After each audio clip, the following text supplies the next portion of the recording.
아니야. 이번에 14만원 사골 장인의 그런 흑역사는 끝났다. 인텔의 12세대 코어 프로세서. 오? 아.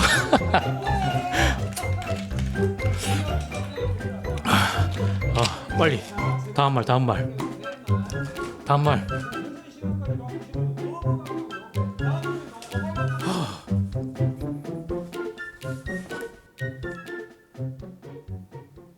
그래서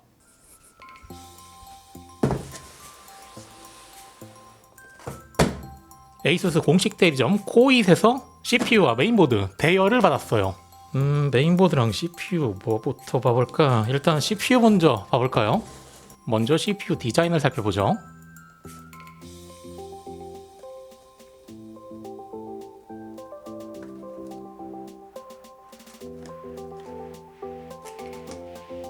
박스 크기는 기존 세대 CPU들과 큰 차이는 없어 보이고, 이거보다 더 높은 i9은 황금색으로 된 와플?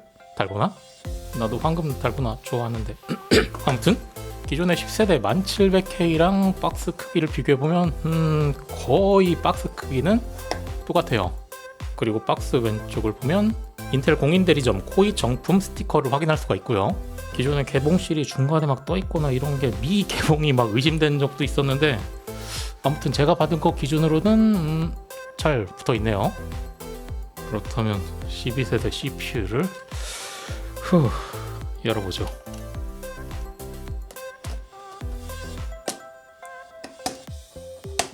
빼보면 겉으로 보이는 설명서에 인텔 12세대 스티커가 붙어있고, CPU를 뺄 때는 가장자리를 펴주고 이쪽도 펴주고 열어서 CPU를 빼주면 되죠. 열어보면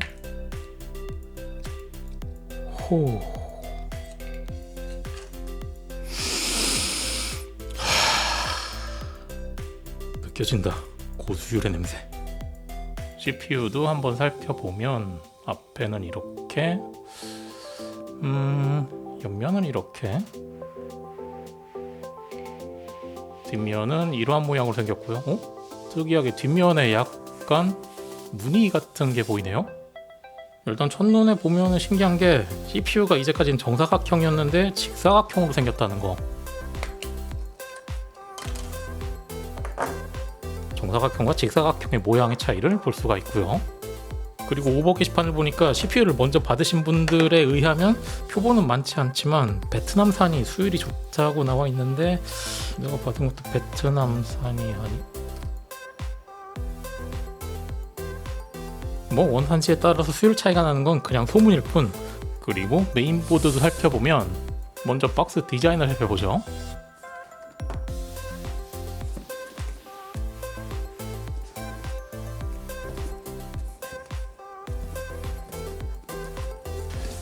열어보면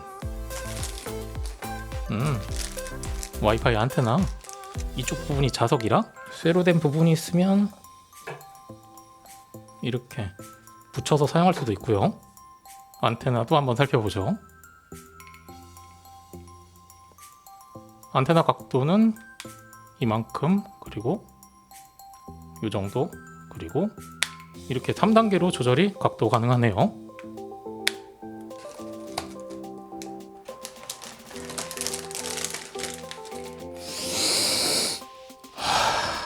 느껴진다. 4400 클럭의 냄새. 사타 케이블 4개. 그리고 이거는 M.2 나스 뭐야 이게, M.2 SSD를 잠글 수 있다는 건데 이따가 해보면 될 것 같고, 그리고 케이블 타입 7개. 오, A 시리즈도 열쇠고리를 주네요. 그리고 설명서인데 드라이버 CD가 같이 들어있고, 막시무스 보드는 USB로 주는 거 인터넷에서 봤는데 아무래도 A 시리즈다 보니까 CD로 주네요. 스티커, 뭔가 알 수가 없는 종이 한 장. 먼저 메인보드 디자인을 살펴보죠.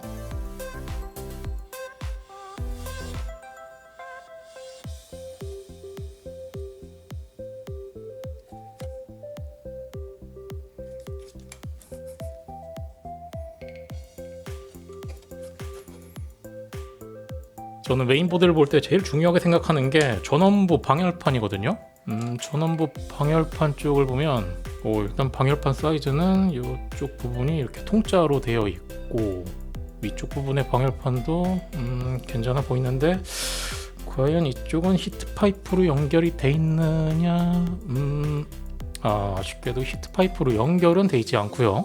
그 다음은 I/O 포트 쪽을 보면 내장 그래픽 지원 메인보드니까 HDMI랑 DP 포트가 달려 있는데, 해상도는 이렇게 지원한다고 나와 있는데, 중요한 건 CPU 내장 그래픽에서 지원을 해야 이렇게 해상도 출력이 가능하겠죠. 그리고 이것도 중요한 바이오스 플래시백 버튼.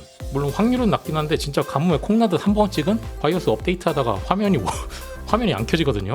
그러면 되게 난감한데, 이거 있으면 그냥 바로 복구가 돼요. 모양이 바뀐 CPU 소켓도 한번 살펴보죠.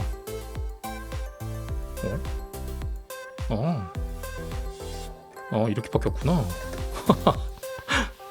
CPU를 끼우고 내려서 이렇게 조립을 해라. 긴장이 되긴 하지만 CPU를 한번 끼워보죠. 살짝 올려서 놓고 온다는 느낌으로 놓고, 이걸 그냥 내리면 이제까지처럼 보호 커버가 그냥 벗겨지는 건가?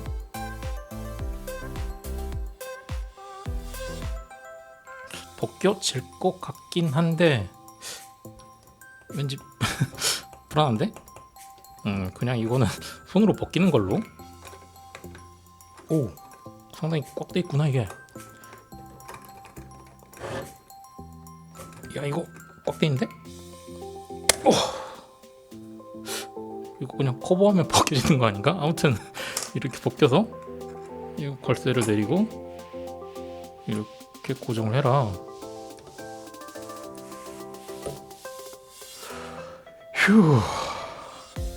이제까지는 CPU 소켓 호환이 2번만 되게 해줬는데 확실하지는 않지만 아무튼 3번이 된다고 그렇게 인터넷에 본 것 같아요. 물론 그거는 소문이니까 직접 나와 봐야 알겠죠. 두드려 봤더니 드디어 정신을 차린 건가? 그리고 램 쪽을 보면 메인보드 모델명에도 써있다시피 Z690 와이파이 D4라고 써있잖아요. D4라고 붙어있는 이유가 DDR4 메모리를 사용한다는 뜻이에요. 이제까지 걱정했던 게 DDR5만 나오면 어떡하나 걱정을 했는데 16기가 2개 뽑기 하는 것도 있고, 그리고 8기가짜리 메모리가 어떻더라?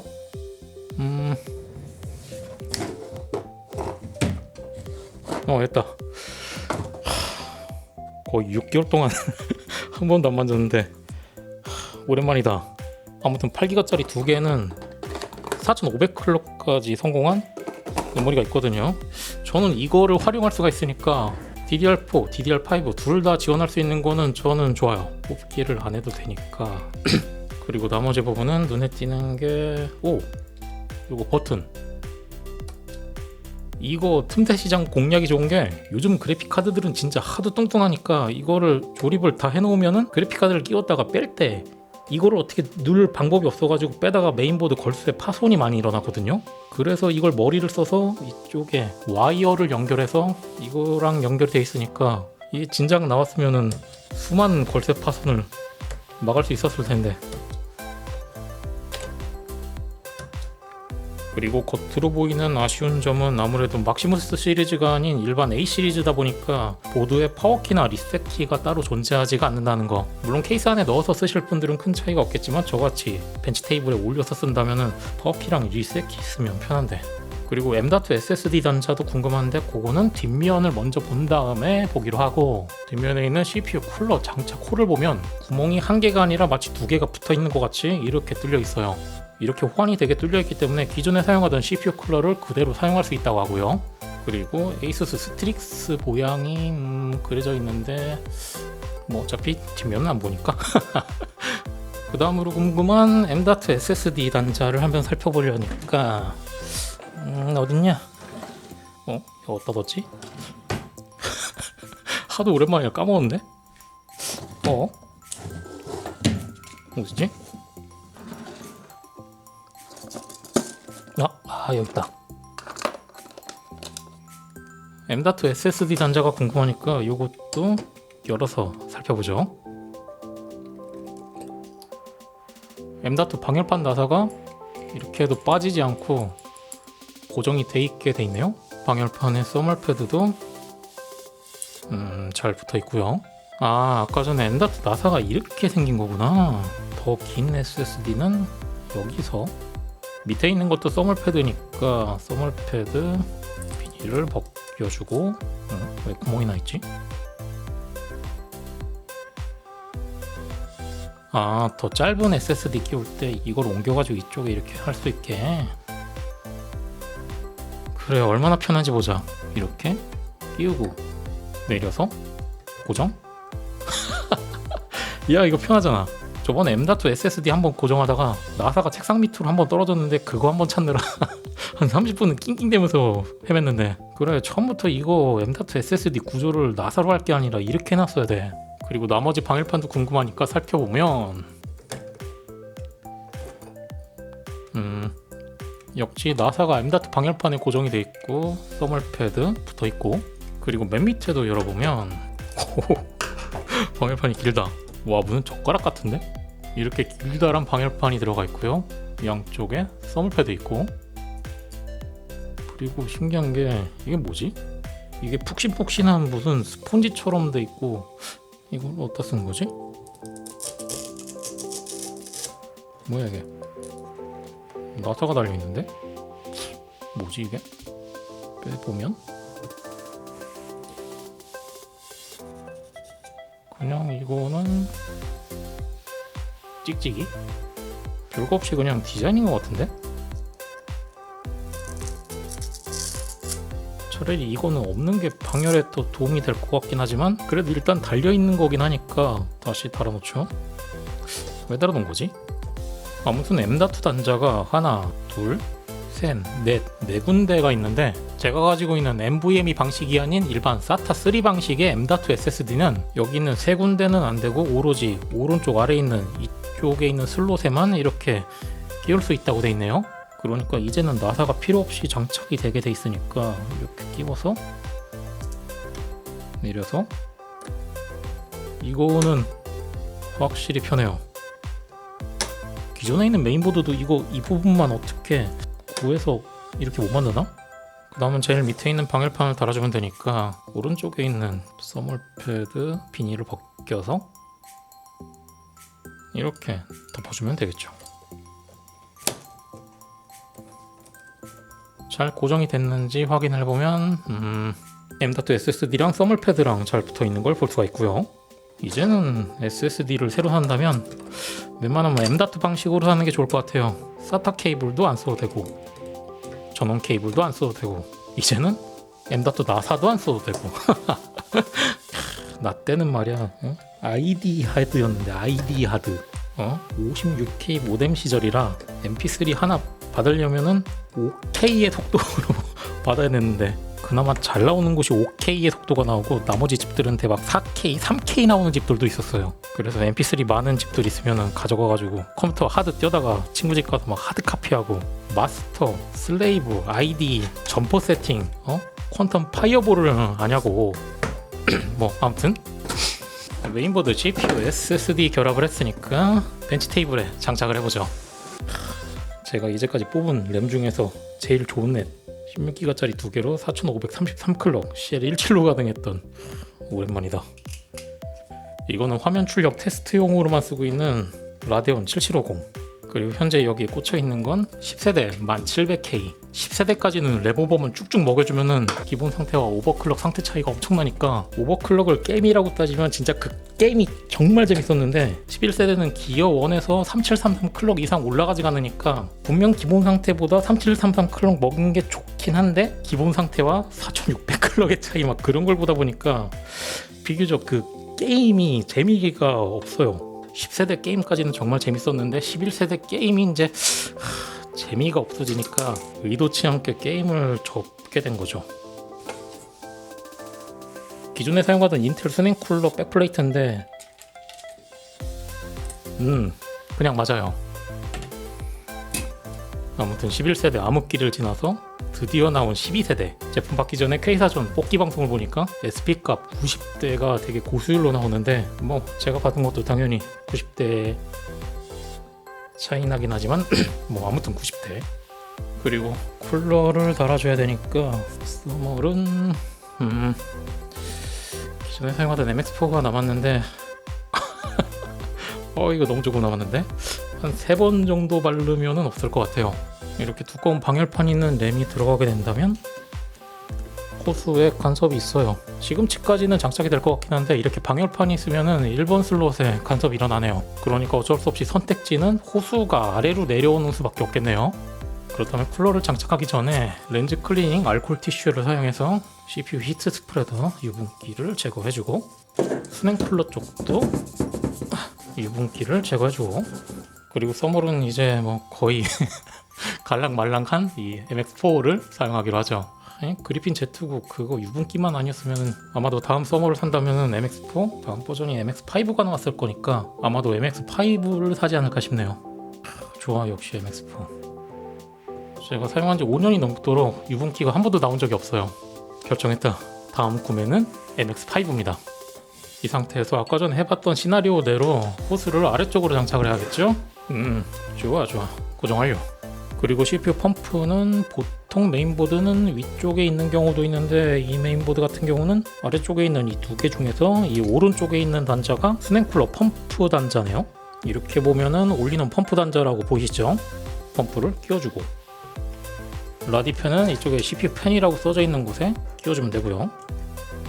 그리고 DDR4 램은 10세대에서 4500 클럭 CL16까지 가능했던 거랑 16기가 2개 이렇게 있는데 먼저 맛보기니까 8기가 2개를 먼저 사용하고 16기가 2개로 얼마까지 올라가려나? 램을 2개만 꽂을 때는 2번과 4번에 끼워야 된다는 거 알고 계시죠? 그래픽카드는 내장 그래픽을 달기 전에 먼저 잘 켜지는지 테스트를 할 거니까 내장 그래픽 HDMI 단자 이걸로 연결을 해주고 LED가 나오는 거를 카메라 밝기를 좀 내려서 이런 모양으로 LED가 나오는 걸 살펴볼 수 있고요. 그리고 메인보드에 파워 버튼이 있으면 좋았겠지만 뭐 없으니까 이거 파워 버튼을 사용을 했어. 자, 드디어 때가 됐네요. 베트남산이면 좋았겠지만 뭐 아무튼 차이 나긴 하지만 당연히 SP90이 넘겠죠. 대여 제품이긴 하지만 이거 SP90 넘으면 호의 담당자님한테 내가 산다고 계좌번호 보내달라 그래야지. 아무튼 SP90 파워 온!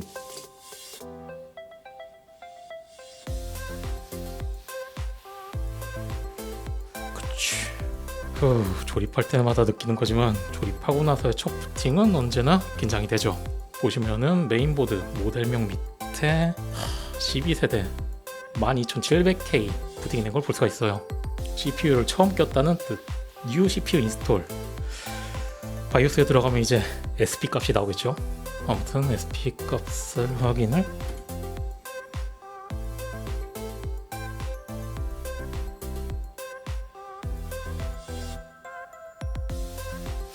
아니지, 지금은 그래픽카드가 빠진 상태. 그렇지, SP 값이 지금 71이 나온 건 그래픽카드가 없으니까 그럴 수도 있어. 그렇지, 제 공식적인 뇌피셜에 의하면 외장 그래픽카드가 아닌 내장 그래픽 상태, 한마디로 CPU에 부하가 걸리고 있는 상태니까 SP값 뇌피셜 이론, 외장 그래픽이 영향을 줄 것이다.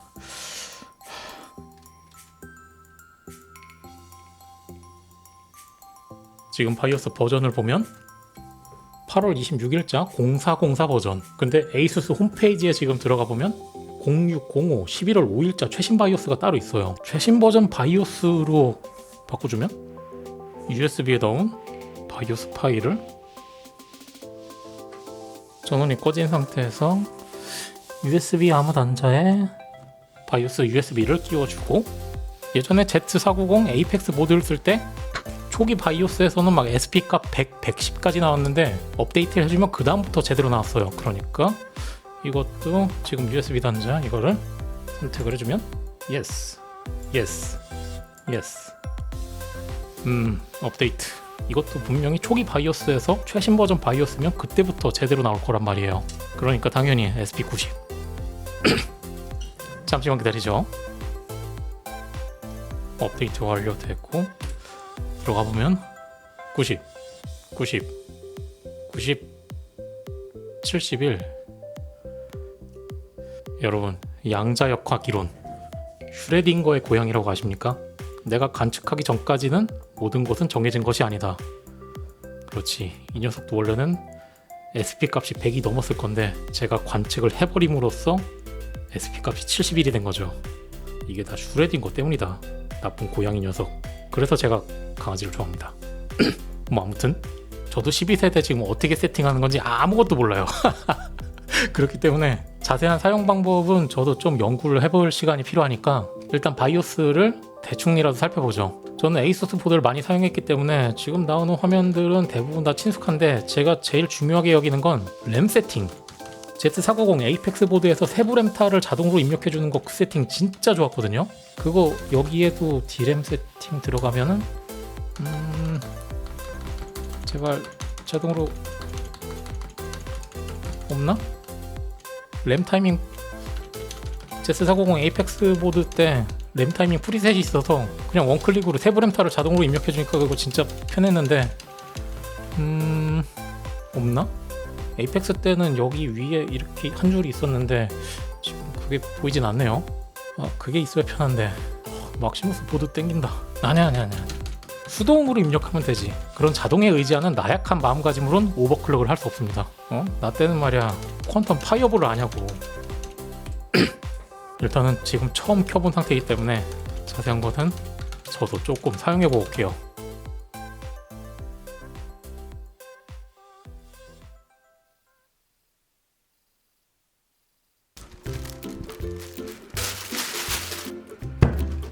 오 예.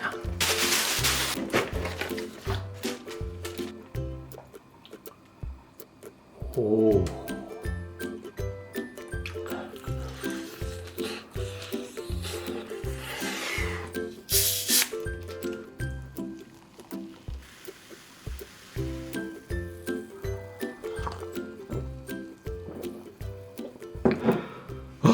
이게 나르다. 배불러. 아무튼 지금 윈도우 깔고 그리고 드라이버까지 다 깔긴 했는데 일단 윈도우 11에 대해서 좀 이야기를 해야 될 것 같아요. 윈도우 10만 쓰다가 11을 처음 깔아본 거예요.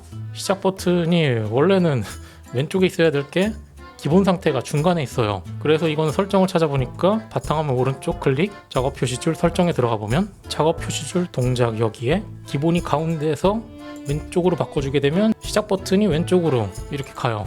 이게 저는 익숙한데 기본 상태를 왼쪽으로 둬야 나올 것 같은데 왜 가운데로 뒀을까?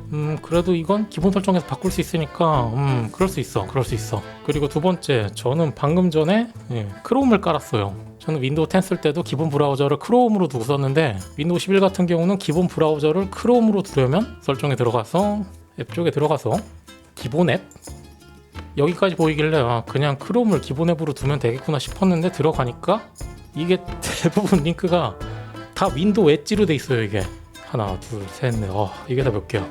윈도우 10처럼 기본 브라우저를 크롬으로 한 번에 바꿀 수 있는 게 아니라 이거 들어가서 전환하고 이거 들어가서 전환하고 이거 들어가서 전환하고 전환하고 이거를 다 일일이 다 해야 돼요.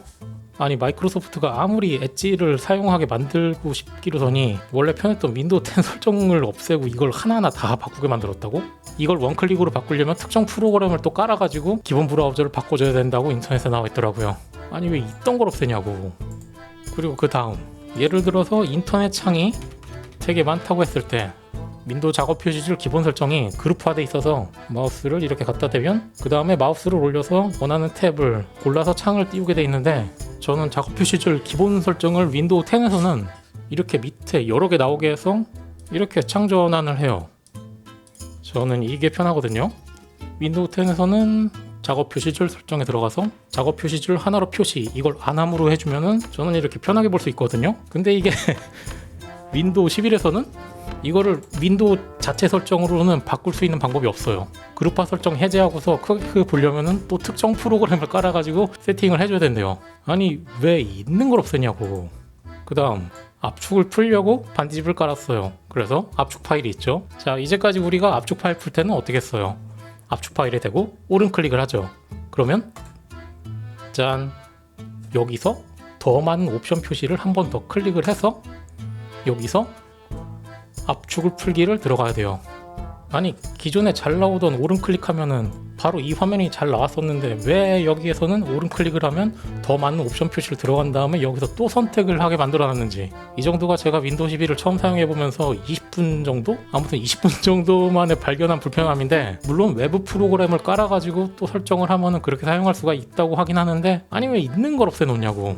윈도우 10에서 사용하던 기본적인 것들이 갑자기 없어지니까 이게 무슨 리제로에서 시작하는 이 세계 생활을 윈도우에서 봐야 되냐고. 초창기 버전이라는 걸 감안했을 때 차차 나아지길 바라봅니다. 얼리 액세스는 스팀에서만 보자 제발, 마이크로소프트야. 아무튼 현재는 윈도우를 바꿀 순 없으니 제가 그거에 적응하기로 하죠. 뭐 적응하려면 할 수야 있으니까요.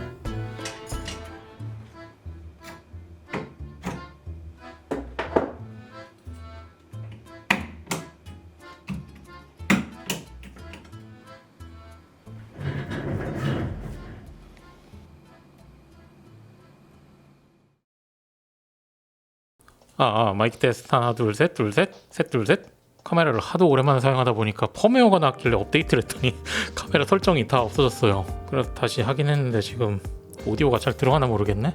아무튼 지금 대략 이틀 정도를 제가 사용해 봤고요. 원래는 어제 결론을 내려고 했는데 갑자기 또 펌웨어 업데이트가 나와가지고 그 펌웨어를 올리니까 달라요.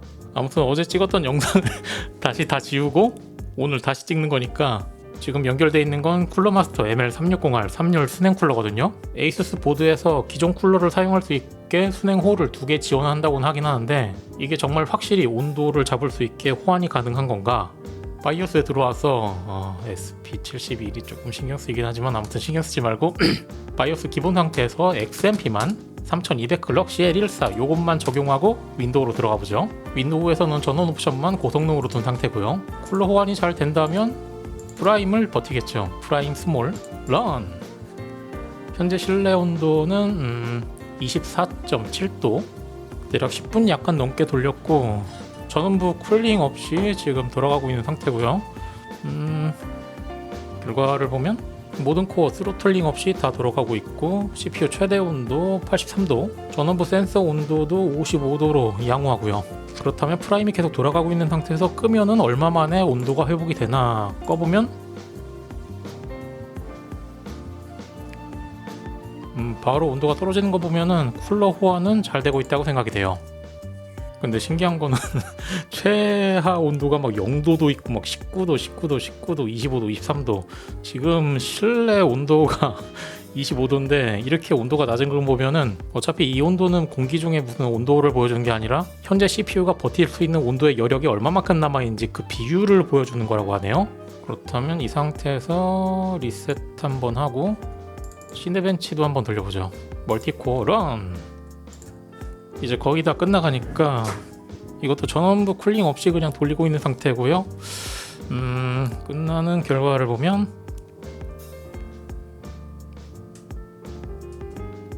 CPU 최대 온도 79도로 마무리가 됐네요. 자세한 점수야 이미 다 보셨을 거니까 저는 쿨러 호환만. 그렇다면 일단 종료. 그렇다면 이제 재미없는 거 말고 이제 재밌는 거 레모버는 과연 얼마나 들어가는가. 원래는 이거 영상으로 설명 다 끝내가지고 이제 12세대도 레모버 노잼이구나 그러면서 끝내려고 했는데, 어제 바이오스가 0707 버전이 새로 나와서 다시 올렸어요. 그러니까 이건 결과가 달라졌기 때문에 영상을 다시 찍을 수밖에 없었어요.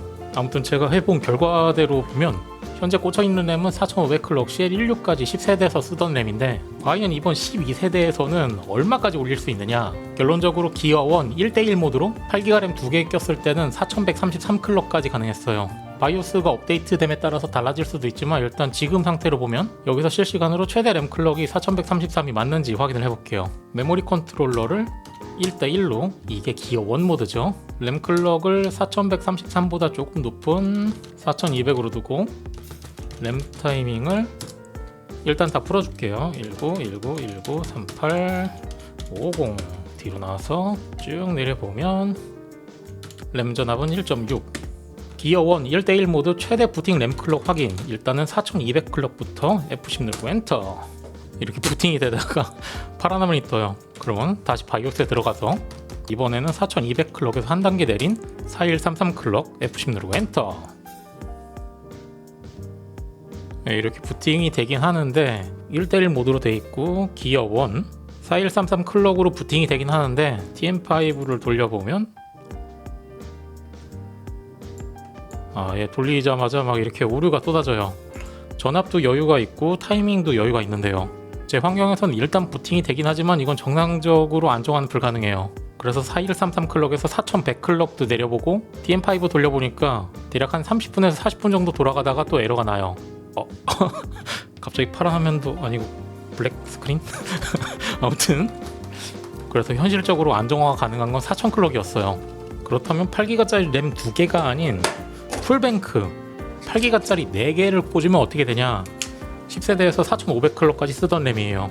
이거 램 4개를 풀뱅크로 채워보면 그러면 풀뱅크는 어디까지 가능하느냐. 아쉽게도 풀뱅크는 3733클럭까지만 부팅이 가능했어요. 먼저 3800으로 부팅을 시도해보면 이렇게 세이프 모드로 들어와지고 부팅이 안돼요. 그래서 3800클럭에서 한 단계 내린 3733클럭으로 부팅을 해보면 이렇게 부팅이 가능해져요. 확인을 해보면 32기가 기어1으로 부팅이 된 걸 볼 수가 있어요. 그래서 이것도 뭐 안정화를 본다고 하면 8기가 4개를 풀뱅크로 채웠을 때는 3733클럭이 최대 클럭이다. 여기서 오류가 난다면 3700클럭 정도가 안정화로 들어가겠죠. 그래서 이거는 바이오스가 업데이트가 돼가지고 4000클럭까지만 지원하면 참 좋을 것 같은데 풀뱅크로 4000클럭 이상 맞춰서 쓰시는 분들은 요거는 좀 아쉬울 것 같아요. 그렇다면 8기가 풀뱅크로는 3733클럭이 최대인 걸 확인을 했으니까 제가 이제까지 뽑은 거 중에서 제일 잘 뽑았던 인생 업적 듀얼 랭크 램 16기가 2개를 끼우면 이거는 어디까지 올라갈 것인가. 저는 어제 바이오스 업데이트 하기 전까지 이거 끼워보고서 엄청 실망했어요. 이걸 2개 끼웠을 때 3600클럭까지 밖에 안 되더라고요. 그래서 이번 12세대도 램오버가 재미가 없을 거구나. 4500클럭을 쓸 수 있는 램을 3600까지 밖에 끌어쓸 수 없는 그 컨텐츠 12세대 게임도 여기까지인가 싶었는데 바이오스 업데이트를 하고 나니까 8기가짜리 2개랑 동일하게 4000클럭까지 가능하더라고요. 이 상태에서도 부팅은 8기가짜리 2개랑 동일하게 4133클럭까지 가능한데 안정화는 4000클럭부터 가능했어요. 확인을 해보면 먼저 4133클럭을 도전을 해보죠. 부팅을 해서 TM5를 돌려보면 이것도 돌리자마자 막 오류가 쏟아지는 걸 볼 수가 있어요. 전압도 충분하고 타이밍도 다 풀어놨는데요. 이거저거 다 조절하다 보니까 이것도 결국에는 4000클럭에서 안정화 가능했어요. 바이오스 업데이트 전에는 3600클럭이길래 이걸 어떡하나 싶었는데 11세대에서 3733클럭만 먹던 걸 생각해본다면 4000클럭까지 올라간 거니까 기어 모드가 많이 발전했다고 생각이 되네요. 그렇다면 이렇게 생각할 수도 있어요. 램 2개만 끼우면 4000클럭까지 가능하니까 나는 가지고 있는 게 4000클럭의 XMP 램이니까 그냥 끼워서 XMP만 띄우면 되는 거 아니냐 생각할 수도 있는데 일단 그것도 해보면 제가 가지고 있는 아자젤 램 4000클럭의 CL19 XMP 램이거든요. 이거로 테스트를 해보면 XMP만 먹인다고 해서 그냥 기어 1 모드로 바로 가진 않아요. 기어 2 모드로 기본 설정이 되기 때문에 XMP를 먹이고 기어 1 모드로 다시 설정을 해줘야 돼요. 바이오스 초기화 기본 상태에서 XMP2, 기어 1, 기어 2 그런 거 없이 그냥 일단 오토로 돼 있거든요. 저는 이거 XMP 램 그냥 4000클럭 넣으면은 기어 1으로 바로 될 줄 알았는데 일단 해보죠. F10 누르고 엔터. 램 클럭 2000의 딱 절반인 1000으로 볼 수가 있어요. 3200 클럭짜리 램은 불러오면 기어 1 모드로 되는데 4000 클럭 램을 불러오니까 기본적으로 기어 2 모드로 설정이 돼요. 간편하게 XMP만 불러와서 딱 쓰실 분들은 요게 조금 불편하거든요. 기본적으로 XMP만 불러오면 이 상태니까 여기서 메모리 컨트롤러를 1대1 여기서 다시 한번 4000을 골라줘요. 그리고 F10 누르고 엔터. 이번엔 확인을 해보면 2000 기어 1 모드로 부팅이 된 걸 볼 수 있어요. 이렇게 적용만 해놓으면 안정화하는데도 큰 지장은 없었어요. 안정화가 잘 되더라고요. 그렇다면 이번에는 만일의 상황, 물론 이렇게 쓰시는 분들은 많진 않겠지만 지금은 시대가 시대니만큼 그래픽카드를 끼우지 않고 내장 그래픽으로만 사용하시는 분들도 있을 거예요. 물론 내장 그래픽이니까 엄청나게 의미는 없겠지만 그래도 내장 그래픽 상태에서 램 오버 최대 클럭에 영향을 받을 수 있느냐. 일단 제가 해본 바로는 내장 그래픽을 사용해도 램 오버클럭 1개는 4000 클럭으로 동일했어요.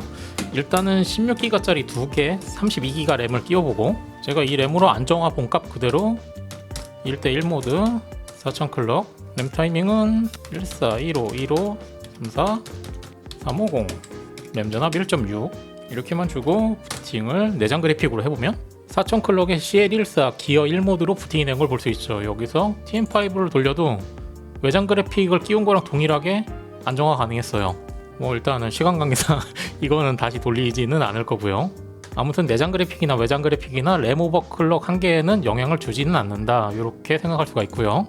그리고 내장 그래픽은 뭐니 해도 인텔 11세대부터는 유튜브 AV1 코덱까지 지원을 해줘요. 검색창에 유희열 없는 IU 치면은 8K 직캠 너랑 나 유희열 없는 스케치북 이 영상이 있는데 이게 8K로 돌리면 AV1 코덱으로 돌아가거든요. 이거를 돌려보면 저작권 때문에 IU를 예쁜데 못 보여드리는 게 좀 아쉽긴 한데 설정에서 화질을 최대 화질 유튜브에서 AV1 코덱으로 된 8K 영상도 CPU 사용률 대략 5%, 6% 이 정도로 잘 돌아가는 걸 볼 수가 있어요. 그렇다면 내장 그래픽으로는 동영상 가속이 잘 돼요. 근데 AV1 가속이 안 되는 외장 그래픽을 사용하면은 AV1 코덱 동영상은 가속이 되지 않기 때문에 전력 소비가 심하거든요. 그렇다면 외장 그래픽을 사용하면서 크롬에서 유튜브를 볼 때만 내장 그래픽의 동영상 가속력을 사용할 수는 없느냐? 그게 가능합니다. 이게 상당히 옛날 그래픽 카드다 보니까 출력에는 지장이 없는데 그래픽 카드 동영상 가속 능력은 좋지가 않거든요. 아까 IU 영상 8K를 다시 한번 확인해 보면 그래픽 카드 가속 능력이 없는 라데온 7750에서 돌려보면은 CPU 사용률이 거의 50%에 육박하는 걸 볼 수 있어요. 그래픽 가속이 아닌 지금 CPU 힘으로 돌리고 있는 거거든요. 물론 끊김없이 돌아가긴 하는데 문제는 전력 소비 대략 50%를 활용하고 있는 지금 이 상황에서 전력 소비를 확인해 보면 동영상 하나 돌리는데 꽤 많이 먹고 있어요. 그렇다면 외장 그래픽을 둔 상태에서 크롬으로 유튜브 동영상 돌릴 때만 내장 그래픽의 가속 능력을 가져올 수는 없느냐, 그 세팅을 해보면 먼저 바이오스에 들어와서 외장 그래픽을 끼워놓은 상태면 자동으로 내장 그래픽은 비활성화가 되거든요. 그래서 비활성화된 내장 그래픽을 다시 활성화 시켜주면 돼요. 어드밴스에 들어가서 시스템 에이전트 컨피그레이션, 여기서 그래픽 컨피그레이션, iGPU 멀티 모니터 활성화, F10 누르고 엔터, 요것만 해주면 돼요. 인텔 내장 그래픽 드라이버를 설치해줘요. 외장 그래픽과 인텔 내장 그래픽 두 개가 설정이 된 걸 볼 수 있어요. 작업 관리자 들어가서 봐도 성능 탭에 인텔 내장 그래픽, 외장 그래픽 두 개가 떠 있는 것도 확인할 수가 있고요. 이 상태에서 크롬을 내장 그래픽으로만 돌아가게 설정해주면 돼요. 윈도우 11 기준이긴 한데 윈도우 10이랑 큰 차이는 없을 거니까 일단 바탕화면 오른쪽 클릭한 다음에 디스플레이 설정 들어가서 그래픽에 들어가서 여기에다가 크롬을 추가해줘야 되는데 크롬 경로 바탕화면에 있는 크롬 바로가기를 오른쪽 클릭한 다음에 속성 여기 대상을 보면은 크롬 경로가 나오거든요. C부터 복사해서 여기까지만 복사해서 컨트롤 C 해서 찾아보기 여기에다가 붙여넣기 한 다음에 엔터 하면 이렇게 크롬이 들어가 있는 폴더에 들어가져요. 크롬 추가, 여기서 옵션에서 절전을 선택하면 내장 그래픽으로 돌아가고 고성능을 선택하게 되면 외장 그래픽으로 돌아가요. 내장 그래픽으로 크롬을 돌릴 거니까 당연히 절전 선택하고 저장, 이렇게 해주면 크롬을 돌릴 때는 무조건 내장 그래픽으로만 돌아가요. 아까 전에 전기를 많이 먹었던 IU 8K 영상을 이번엔 내장 그래픽으로 돌려볼게요. 지금 8K 영상을 돌리고 있는 상태를 보면 외장 그래픽도 달려있고 내장 그래픽도 인식이 된 상태에서 내장 그래픽이 지금 50% 이상 일을 하면서 CPU 사용률은 10% 이하로 돌아가는 걸 볼 수 있죠. 그렇다면 아까 전이랑 전력 소비를 한번 비교를 해보면 아까 전에 외장 그래픽을 사용할 때보다 8K AV 원코덱 유튜브 영상을 인텔 내장 그래픽으로 돌리다 보니까 동영상 가속 기능이 동작을 해서 전력 소비가 줄어든 걸 확인할 수 있어요. 게임 성능은 내장 그래픽보다 좋긴 하지만 동영상 가속 기능은 내장 그래픽보다 떨어질 때 이렇게 설정을 해두면 훨씬 전력 소비를 줄일 수가 있겠죠. 그렇다면 이번에 새로 나온 12세대 과연 게임 성능은 얼마가 올라갔을지, CPU와 램오버 영향을 제일 많이 받는 제가 테스트용으로 좋아하는 배틀그라운드 10세대 램오버 풀 세팅과 비교를 해보죠. 먼저 비교 테스트 세팅입니다. 비교 대상으로는 뭘 좋아할지 몰라서 일단 제가 가지고 있는 인텔 10세대 램오버 풀 세팅과 5800X 램오버 풀 세팅을 가져왔어요. 물론 저기서 더 올라가는 괴수 분들도 있겠지만 웬만해서는 이 정도를 램오버 졸업 세팅이라고 생각을 해요. 진짜 강한 힘을 가지고 있다면 전세대 최강자들을 뿌리치고 위로 올라갈 겁니다. 12세대 엘더레이크 12700K 세팅은 CPU는 노오버 전력 제한 해제 없이 순정 상태 그대로, 램 세팅만 3가지로 가져왔어요. 3200클럭 XMP만 적용한 거, 4000클럭의 CL14 메인 램 타이밍만 세팅을 해준 거, 4000클럭의 세부 램 타이밍까지 1700K와 동일하게 세팅을 해준 거, 그래픽카드는 1080ti, 영상 녹화는 원래 캡처보드를 사용하려고 했는데 오랜만에 사용하려니까 갑자기 이게 안 돼서 불편한 방법이긴 하지만 카메라로 직접 촬영했어요. 뭐 저만 불편하고 보는 여러분들은 편하니까 괜찮을 겁니다. 아마도요. 배틀그라운드 세팅, FHD, 안티, 텍스처, 거리 울트라, 나머지 매우 낮음, 국민 옵션. 자, 바로 결과입니다. 진짜 강한 CPU라면 CPU의 힘이 많이 필요한 게임에서 빛을 낼 겁니다. 게임 출시 당시 전국 PC방 사장님들을 공포로 몰아넣었던 배틀그라운드. 뭐 결과를 보시다시피 저는 이 결과가 믿기질 않아가지고 2번, 3번 정도 더 테스트 해봤지만 동일했어요. 12700K는 3200클럭 XMP만 적용해도 전세대 최강자들의 1% 로우 프레임 값을 넘어서고 시작합니다. 오, 이거는 놀랍다라는 말밖에 할 수가 없네요. 이건 대체 CPU에 무슨 짓을 한 걸까? 어느 정도 올라가는 건 예상은 했는데 완벽한 4차원의 벽을 형성하고 최고의 프레임을 보여줍니다. 고주사율 FPS 게임을 즐겨 한다면 충분히 만족할 만한 결과가 나왔어요. 뭐 제 입장으로서는 제가 가진 비다이램에 수율 끝까지 4500클럭이 1대1로 들어가지 않는다는 게 조금 불만이긴 하지만 결과에는 흠잡을 만한 게 없어요. 그렇다면 번외편으로 요즘은 램을 달려고 할 때 8기가 2개를 끼울까? 아니면 16기가 2개를 끼울까? 고민하는 분들이 있을 거예요. 물론 저도 포함해서요. 그렇다면 8기가 2개와 16기가 2개는 단순 용량 차이 이외에 게임에서는 어떤 차이가 날까? 결과를 보면 3200클럭 상태에서는 16기가 2개가 소폭 높은 프레임을 보여줍니다. 3200클럭 충전 상태에서는 그다지 큰 의미는 없네요. 하지만 클럭이 올라가면 듀얼 랭크 램, 즉 양면 램의 특성을 보여주면서 프레임 차이가 나게 돼서 4000클럭에서는 16기가 2개가 성능이 유의미하게 높게 나옵니다. 아쉬운 건 아직 16기가 세부 램 타이밍 세팅을 끝내지 못해서 8기가 2개 세부 램 타이밍 세팅과 비교를 못한 게 아쉽네요. 16기가 2개 세부 램 타이밍까지 끝내고 CPU 오버까지 하면 과연 어디까지 올라갈까?